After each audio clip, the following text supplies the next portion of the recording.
नमस्कार किसान भाइयों, कार्यक्रम कृषि दर्शन के आज के अंक में आप सभी का बहुत बहुत स्वागत है। किसान भाइयों, जहां एक और कपास को सफेद सोना कहा जाता है, वहीं दूसरी ओर इसको नगदी फसल के रूप में भी जाना जाता है। और जबकि समय आ चुका है कि किसान भाई अपने खेतों में खरीफ की फसल की तैयारी करेंगे, तो भाई आदान की व्यवस्था भी संपूर्ण रूप से इसी समय कर लेना चाहिए।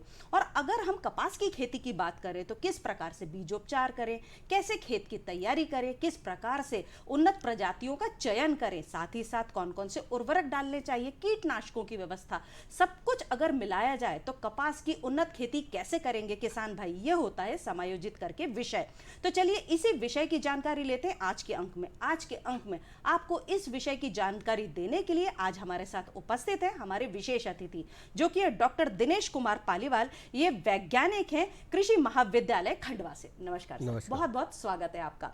सबसे पहले तो डॉक्टर साहब, आप हमारे किसान भाइयों को ये बताइए कि जो कपास की उन्नत प्रजातियां हैं वो कौन कौन सी हैं? देखिए, हमारे प्रदेश में कपास की अनेक किस्मों की खेती की जाती है। हाँ, और किसान भाई अपनी आवश्यकता और बाजार के हिसाब से कपास की किस्मों का चुनाव करते हैं। मुख्य रूप से हमारे यहाँ देशी किस्में और अमेरिकन कपास की किस्मों की खेती की जाती है। देशी में आर्बोरियम भी कहा जाता है। इसके पत्ते उनमें काफ़ी बड़े मतलब गैप होते हैं। हाँ, और जो अमेरिकन कपास है उसमें भरे हुए पत्ते होते हैं।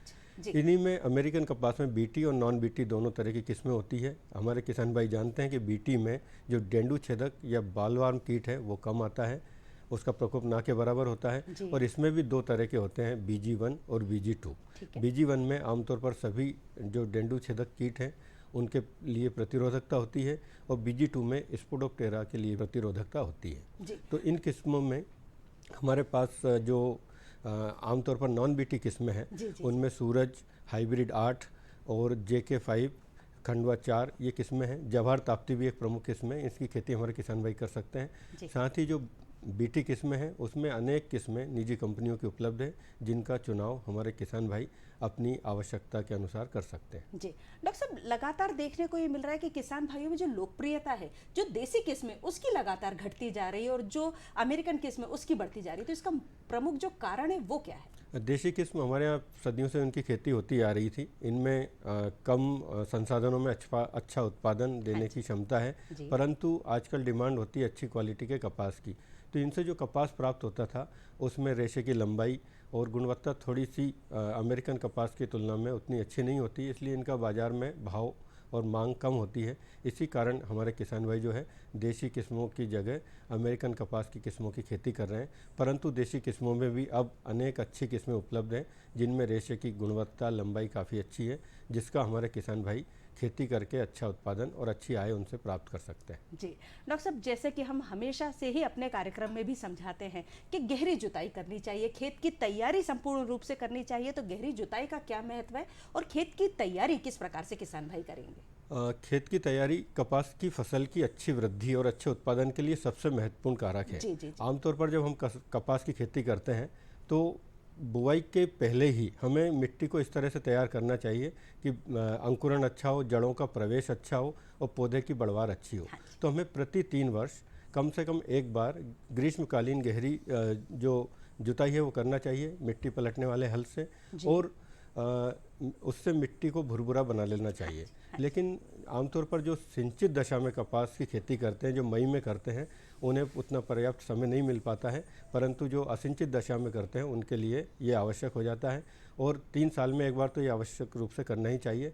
इसके अलावा जब हम बारिश आ जाती है, बारिश मानसून आ जाता है, 1-2 शावर्स गिर जाते हैं, वर्षा हो जाती है, तब मिट्टी को समतल कराने के लिए, खेत की मिट्टी को भुरभुरी कराने के लिए हमें 1 बार या 2 बार आवश्यकता के हिसाब से कल्टीवेटर और पंजा चलाना चाहिए। मैं किसान भाइयों से ये कहना चाहूँगा कि आवश्यकता से अधिक कोई भी क्रिया कल्टीवेटर या पंजा हमें हमारे खेत में नहीं चलाना चाहिए, और सारी जो ये क्रियाएं हैं मिट्टी के ढाल की विपरीत दिशा में हमें करना चाहिए। जी, बिल्कुल ठीक, बिल्कुल ठीक। जी डॉक्टर साहब, जैसे कि अभी मौसम चल ही रहा है, जलवायु परिवर्तन है, लगातार देखने को मिल रहा है कि अमूमन पूरे ही देश में लगातार बारिश हो रही है। तो जो किसान भाई अभी जो नए हैं, या तो वो सोच रहे हैं कि अब हम अपने खेतों से कपास लेंगे, तो उन्हें आप क्या सलाह देना चाहेंगे कि कपास की बुवाई वो कब करेंगे? मैं किसान भाइयों को सलाह देना चाहूँगा कि अगर आपके पास सुनिश्चित सिंचाई के साधन हैं हाँ जी। तो ही अभी मई में या जो अभी समय चल रहा है इसमें बुआई करें। जी। अगर आपके पास सुनिश्चित सिंचाई के साधन नहीं है तो वर्षा निर्भर अगर आप खेती करना चाह रहे हैं तो मानसून आने के बाद जब 1-2 इंच वर्षा हो जाए तभी हमें बुआई करने की कोशिश करनी चाहिए। उसके पहले अगर हम करेंगे और अगर हम समय पर पानी नहीं दे पाए तो फसल को काफ़ी नुकसान होगा और हमें भी नुकसान होगा। तो इसलिए हमें अपनी इरिगेशन यानी सिंचाई की सुनिश्चितता को ध्यान में रखते हुए बुआई का समय निर्धारित करना चाहिए। जी जी जी। बीजोपचार का बहुत महत्व होता है कृषि में, क्योंकि हम हमेशा ही समझाते हैं कि precaution is better than cure. अगर किसान भाई पहले ही बीजोपचार करेंगे तो आगे जाके उनकी फसल रोग मुक्त होगी, कीट मुक्त होगी। तो बीजोपचार का महत्व क्या है और उसे किस प्रकार से किया जाए कपास की खेती में? आपने ये बिल्कुल अच्छा प्रश्न पूछा है। हमारे किसान भाई आमतौर पर बीजोपचार की प्रक्रिया को नहीं अपनाते हैं। यदि किसान भाई बीजोपचार की प्रक्रिया को अपनाएंगे तो फसल को कीटों से और रोगों से तो बचाएंगे ही सही, जैव उर्वरकों का उपयोग करके बीज के साथ वो फसल को एक अच्छा पोषण भी दे सकेंगे। तो किसान भाइयों, जब भी आप बीज की बुआई करें तो बीज पर जो दैहिक फफूंदनाशक हैं उनसे उपचारी जरूर करें। इसमें आपके पास कार्बेंडाजिम और भी कई अनेक दैहिक फफूंदनाशक उपलब्ध हैं, इनका उपयोग करें। और जैविक कि अगर आप उपयोग करना चाहते हैं तो ट्राइकोडर्मा विरिडी का उपयोग कर सकते हैं। अच्छा। यदि आप फसल को कीटों से बचाना चाहते हैं, विशेषकर रस चूसक कीटों से, तो आप थायोमिथॉक्सम कीटनाशक से बीज का उपचार कर सकते हैं। इमिडाक्लोप्रिड से भी कर सकते हैं। हाँ जी। और अच्छा पोषण देने के लिए आप एजोटोबैक्टर और पीएसबी जो तरल रूप में उपलब्ध हैं 5 से 10 मिलीलीटर प्रति किलो की दर से बीज को उपचारित करें। इसके बाद बीज को छाया में रखकर और उसी दिन बो दें। बीज उपचार करने के बाद बीज को रख के अगले दिन नहीं बोना चाहिए। जी जी जी। पौध संरक्षण का बहुत ज़्यादा महत्व होता है किसी भी फसल में। तो जब किसान भाइयों के खेतों में जब कपास की छोटी छोटी पौध होगा, उसके संरक्षण के लिए कुछ विशेष विधियां अपनानी चाहिए, किस प्रकार से करना चाहिए? पौध संरक्षण वाकई बहुत ज़रूरी है। पौधों को, जो कपास के पौधे हैं, उनको हमें कीटों से और बीमारियों से और खरपतवारों से बचाना आवश्यक है। यदि हम इन तीनों से बचाएंगे तो पौधे अच्छे से वृद्धि करेंगे और हमें अच्छा उत्पादन देंगे। तो इसके लिए हमें एक तो हमारे किसान भाइयों को मैं कहना चाहूँगा कि सतत निगरानी करनी चाहिए। आमतौर पर हम जब कीटों का प्रकोप दिखाई देता है या बीमारियों का प्रकोप दिखाई देता है तो कोई भी रासायनिक दवा लाकर खेत में छिड़क देते हैं, जो सही नहीं है। इससे हमारे खेतों में अनावश्यक रूप से हानिकारक रसायनों का प्रवेश हो जाता है और वो खेत के संसाधनों को खराब करते हैं। तो आप निश्चित रूप से लगातार एक नियमित रूप से अपने खेतों में विजिट करते रहें, उन पौधों को देखते रहें और जब कीड़े बीमारी दिखना लगे, उनका प्रारंभ मतलब प्रकोप दिखाई देने लगे, तभी आप जैविक दवाइयों का या स्थानीय दवाइयों का, जो नीम आधारित भी हो सकती हैं या हमारे देशी ज्ञान के आधारित भी हो सकती है, उनका उपयोग करें तो कीटों को हम बढ़ने ही नहीं देंगे। जी जी जी। डॉक्टर साहब, जो किसान भाई हैं जो कपास की खेती करते हैं, सबसे बड़ी जो समस्या है वो है कपास के अंदर कीट लगना, और जब कीट लग जाता है पूरी की पूरी फसल खराब हो जाती है। तो किसान भाइयों को आप बताना चाहेंगे कि कौन कौन से कीट हैं जो कपास को नुकसान पहुंचाते हैं और उनसे निराकरण किस प्रकार से पाया जाए? कपास में आपने बताया बिल्कुल सही बात है। सबसे बड़ी समस्या जो है वो कीटों की समस्या होती है। एक बार जैसे ही पौधा उगता है तब से ही कीटों का प्रकोप शुरू हो जाता है और फसल की कटाई तक इनका लगातार प्रकोप फसल में होता है। जी। पहले रस चूसने वाले कीट आते हैं, फिर पत्ती काटने चबाने वाले कीट देखने को मिलते हैं और इसके बाद में जब कपास में डेंडू बन जाते हैं, बॉल बन जाता है, तो बॉल में छेद करके कपास खाने वाले कीट भी होते हैं। इन्हें डेंडू छेदक कीट कहा जाता है। ये कई तरह के होते हैं, जिसमें एक चित्तीदार होता है, एक हरे रंग का होता है अमेरिकन सुंडी जिसको कहा जाता है, एक गुलाबी रंग की सुंडी होती है और एक काले रंग की जो तंबाकू इल्ली है वो भी जो डेंडू है उनको नुकसान पहुंचाती है। साथ ही रस चूसने वाले कीड़ों में एफिड है, जेसिड है, हरे रंग का जो तेला कीट होता है वो भी है, और सफ़ेद रंग का आपने देखा होगा कि मिलीबग जो चिपचिपा आवरण अपने शरीर पे लगा के रहते हैं, ये कीट भी बहुत ज़्यादा नुकसान करता है। तो इन कीटों से फसल को बचाना बहुत आवश्यक होता है और इसके लिए हमें समन्वित उपायों को अपनाना चाहिए। जी किसान भाइयों, हमारी चर्चा जारी रहेगी, आप कहीं मत जाइएगा। हम चलते हैं एक छोटे से ब्रेक के लिए, जल्दी ही लौट कर आएंगे। अरे सुन तो। मुझे क्या सुनाना चाहते हो? जो सुनाओ मेरी सौतन को। किसको? अरे वही तुम्हारा मोबाइल फोन जिससे सुबह शाम दिन रात चिपके रहते थे और कहते थे किसान कॉल सेंटर से बातें हो रही हैं। अच्छा ये बात है। हाँ, क्यों? क्या हुआ? अब बात नहीं होती क्या? अब तो झट से बात हो जाती है। संबंधी समस्याओं का अपनी भाषा में तुरंत हल पाने के लिए पूरे भारत में किसी भी फोन से हेल्पलाइन नंबर पर संपर्क करें। किसानों का दोस्त किसान कॉल सेंटर।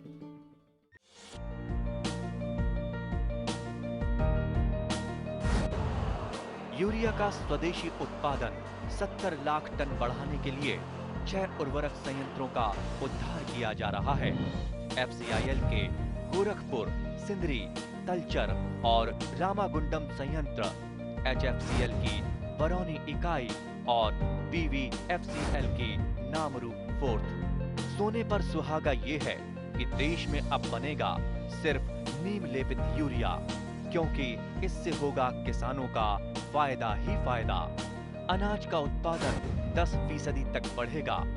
बढ़ेगी 10 से 15% नाइट्रोजन क्षमता।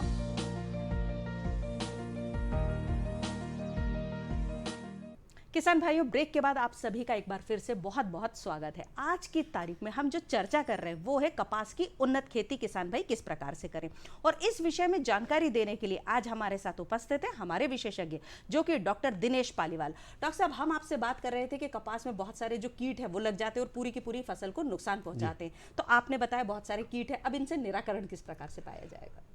कीटों के निराकरण के लिए जैसा कि मैंने बताया, हमें समन्वित उपाय अपनाने चाहिए। आमतौर पर हम क्या करते हैं कि केवल रासायनिक दवाइयों पर निर्भर रहते हैं और जब कीटों का प्रकोप दिखाई देता है तो रासायनिक पदार्थों का उपयोग करते हैं। समन्वित उपायों में सबसे पहले हमें कल्चरल यानी कि जो खेती से संबंधित क्रियाएं हैं उनको अपनाना चाहिए। इनमें गहरी जुताई जो हम करते हैं वो है, साथ ही समय पर बुआई या जल्दी बुआई करने को की कोशिश करना चाहिए। अगर हम बुआई में देरी करते हैं तो भी कीटों का प्रकोप बढ़ता है। हमें खेत को स्वच्छ रखना चाहिए, फसल चक्र अपनाना चाहिए और अंतर्वर्ती फसल या जो मतलब बीच एक कपास के साथ दूसरी फसल लेते हैं, आप कौन सी फसलों का अनुशंसा करेंगे कि कौन सी फसल किसान भाई लगाएं जो कि अंतर्वर्ती फसल के रूप में उन्हें एक अतिरिक्त आय का साधन भी मिले? हमें पहले तो देखना चाहिए कि हमारी मिट्टी कैसी है, हमारे खेत की क्या कंडीशन है और हमारे पास साधन क्या है। यदि हम असिंचित दशा में खेती कर रहे हैं तो असिंचित दशा में हम कपास के साथ अरहर को लगा सकते हैं। 4 लाइन कपास के साथ में 2 लाइन अरहर की लगा सकते हैं। सोयाबीन की हम खेती कर सकते हैं और भी हम मूंग उड़द की भी खेती कपास के साथ कर सकते हैं। इससे कीटों का, बीमारियों का प्रकोप तो कम होगा, हमें एक अतिरिक्त आय भी प्राप्त होगी। तो हमें अंतर्वर्ती फसलों को अपनाना चाहिए। और जहाँ तक कीट प्रबंधन की बात है, हमें फेरोमोन ट्रैप्स हमारे खेतों में लगाना चाहिए, जो खासकर जो डेंडू छेदक या बॉलवर्म है उनके लिए तो आजकल हम बीटी का उपयोग कर रहे हैं, लेकिन पिंक बॉलवर्म का काफ़ी ज़्यादा प्रकोप हो रहा है, तो उसके लिए हमें डेंडू जो फेरोमोन ट्रैप्स है इनका उपयोग खेतों में करना चाहिए। जी डॉक्टर साहब, आपने बोला फेरोमोन ट्रैप, किसान भाई कितनी दूरी पर कितने फेरोमोन ट्रैप लगाएं और उन फेरोमोन ट्रैप में कितने जब कीट आ जाएं तब उन्हें सतर्क हो जाना चाहिए कि भाई अब बहुत हो गया, अब तो रासायनिक कीटनाशकों का प्रयोग करना ही पड़ेगा, तो ये कितना होगा? ये आपका प्रश्न बहुत उत्तम है। हमारे किसान भाई कई बार फेरोमोन ट्रैप्स लगा देते हैं लेकिन उनकी मॉनिटरिंग भी नहीं कर पाते हैं और जैसे ही कीट दिखते हैं फिर सीधे हम रासायनिक दवाइयों पर चले जाते हैं। तो किसान भाइयों, जब हम गुलाबी इल्ली की बात कर रहे हैं और अगर उसके हम ट्रैप्स लगाना चाहें तो हमें 1 हेक्टर में निर्धारित दूरी नहीं, कहीं पर भी खेत में इधर उधर करके 1 हेक्टर में कम से कम 10 फेरोमोन ट्रैप्स हमें लगाने चाहिए। और जब इन ट्रैप्स में इंसेक्ट आने लगे, नर कीट आने लगे, वयस्क कीट इसमें दिखाई देने लगे और उनकी संख्या प्रतिदिन 10 के आसपास हो जाए, 8 से ऊपर हो जाए, तब फिर हमें रासायनिक दवाइयों की ओर जाना चाहिए। इसके पहले भी हम जैविक दवाई जैसे नीम आधारित दवाइयों का उपयोग कर सकते हैं। उनसे भी हम इन कीटों को इनकी संख्या कम रखने में मदद ले सकते हैं। जी डॉक्टर साहब, आपने बातों ही बातों में बताया कि डेंडू छेदक जो कीट है वो बहुत ज़्यादा नुकसान पहुंचाते हैं। कई बार देखने को मिलता है कि किसान भाई डेंडू खोलते हैं, अंदर कपास रहता ही नहीं है, बिल्कुल खाली, और ऊपर से देखने पे लगता भी नहीं कि कोई कीट है। तो ये कीट कौन सा है, इससे निराकरण किसान भाइयों को किस समय कितनी चेतावनी देना चाहेंगे आपके, इस समय आप सचेत हो जाएं तो आपकी फसल बच सकती है? आमतौर पर ये समस्या आजकल ज़्यादा आ रही है, पिंक बॉलवर्म के कारण आ रही है। जो गुलाबी डेंडू छेदक कीट है उसके कारण ये समस्या ज़्यादा आ रही है।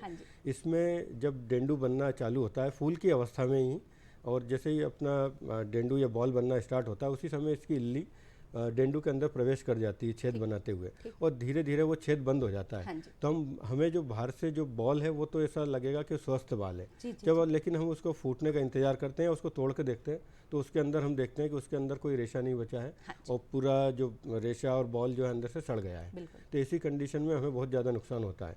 पिछले वर्षों में इससे काफ़ी ज़्यादा नुकसान हुआ है। हमने देखा है कि 25% तक नुकसान इससे हुआ है। तो इसी दशा में किसान भाइयों को फूल के समय ही इसके ट्रेप्स के आधार पर जो दवाइयों का है उनका उपयोग करना चाहिए। ये अनुशंसित दवाइयों का उपयोग करें, जो प्रतिबंधित दवाइयाँ हो गई हैं उनको समय पर ध्यान दें और उनका उपयोग खेतों में ना करें। साथ ही इसके लिए आजकल एक जेल भी मार्केट में उपलब्ध हो गया है। अच्छा जी। ये जेल जहाँ पर तने से मुख्य शाखाएं निकलती है उन पर ये जेल लगाया जाता है।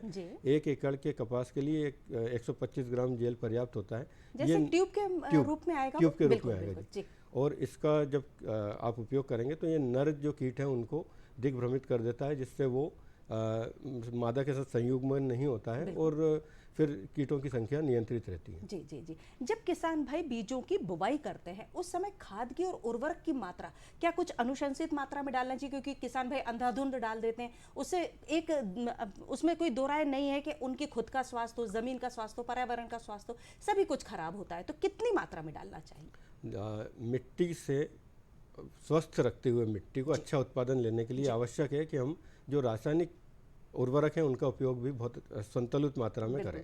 और इसका सबसे अच्छा उपाय है कि हम हमारे खेत में मिट्टी का परीक्षण आवश्यक रूप से कराएं। मिट्टी का परीक्षण कराने से हमें पता चलेगा कि हमारे खेत में कौन से तत्व की कमी है और हमें उसको कितनी मात्रा में पूर्ति करना है। यदि हम किसी कारण से मिट्टी की जाँच नहीं करा पा रहे हैं तो उस कंडीशन में हमें सिंचाई की अवस्था या को देखते हुए उर्वरकों का प्रयोग करना चाहिए। आमतौर पर जो देशी और उन्नत किस्में हैं उनमें हमें 80 से 120 किलो नत्रजन, 50 से 60 किलो स्फुर यानी फास्फोरस और 30 से 40 किलो पोटाश प्रति हेक्टेयर उपयोग करना चाहिए। यदि हम हाइब्रिड लगा रहे हैं हमारे खेतों में तो हमें 150 किलो नत्रजन, 80 किलो तक स्फुर और 60 किलो तक पोटाश का उपयोग करना चाहिए। और ये देने के लिए हमें अच्छे उर्वरकों को चयनित करना चाहिए। यदि हमारे किसान भाई संतुलित पोषण करना चाहते हैं तो 25% नत्रजन और पूरा फास्फोरस और पूरा पोटाश बोते समय दें। बोते समय जब हम बीज के लिए गड्ढा बनाते हैं उसी समय इनका मिश्रण हमें बीज में देना चाहिए। साथ ही कार्बनिक खाद का उपयोग आवश्यक रूप से करना चाहिए। यदि आप अच्छा उत्पादन लेना चाहते हैं, पौधों को स्वस्थ रखना चाहते हैं तो कार्बनिक खादों का उपयोग यानी कि चाहे वर्मी कंपोस्ट हो या अच्छी पकी हुई गोबर की खाद हो, उसका उपयोग 8 से 10 टन प्रति हेक्टेयर आवश्यक रूप से करें। जी। डीएपी का भी तो उपयोग अंधाधुंध हो रहा है, तो ये कितना वाजिब है? डीएपी का उपयोग बहुत असंतुलित मात्रा में पोषण देता है, जिससे पौधों में कई समस्याएं होती है।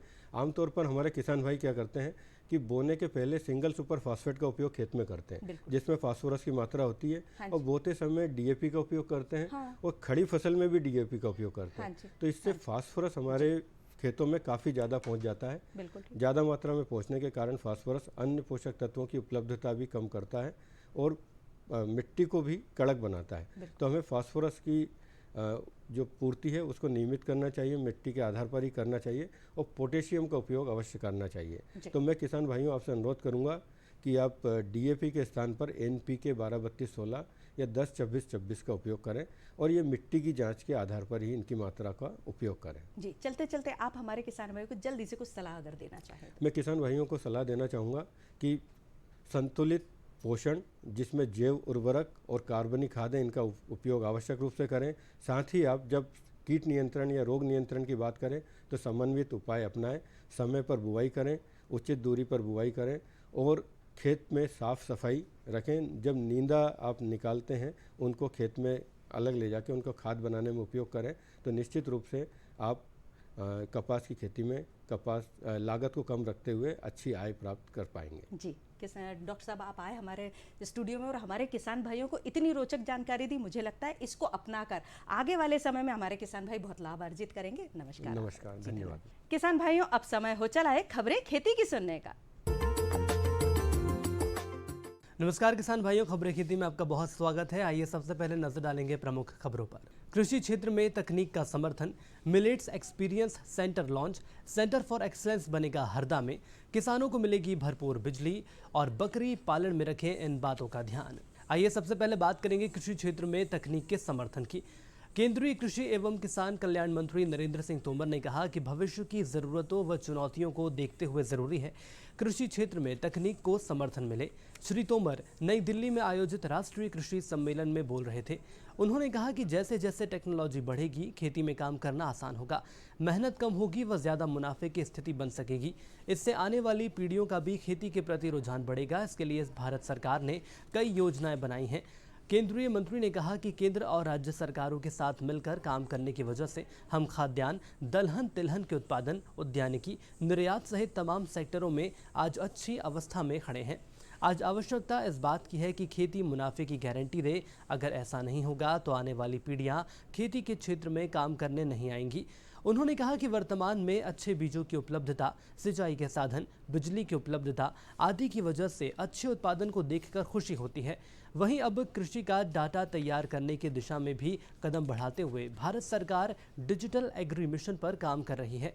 एग्री स्टेक बनाया जा रहा है ताकि राज्य और केंद्र सरकार एग्री स्टेक के माध्यम से हर खेत को अपनी नजर से देख सके।